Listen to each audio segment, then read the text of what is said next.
Aujourd'hui, je veux parler de l'homme au centre du système productif, c'est-à-dire la relation homme-machine.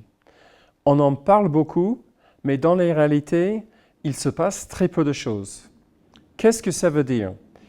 Ça veut dire que plutôt que de voir l'arrivée des machines, l'arrivée des robots, pour ne pas parler autrement, que ce soit une menace pour l'effectif, pour les salariés, pour les gens, je veux retourner les choses et les remettre à l'endroit. Et ça veut dire que c'est une chance.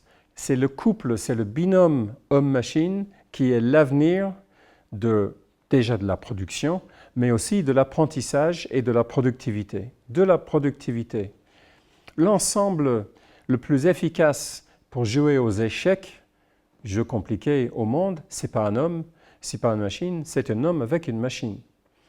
Et donc, il va falloir que l'on pousse les technologies et les interfaces nécessaires pour installer une collaboration étroite et apprenante entre l'homme et la machine.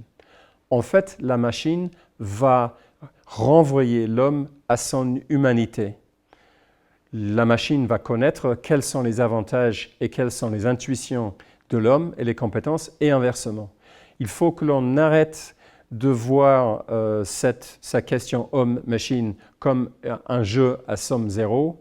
C'est vraiment le cas que les deux ensemble peuvent être plus forts que l'un ou l'autre individuellement.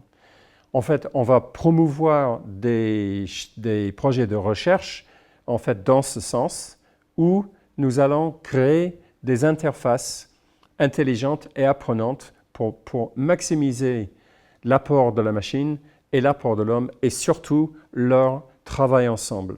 Voilà, à suivre, et je viendrai parler plus de l'évolution à l'avenir. Merci, au revoir.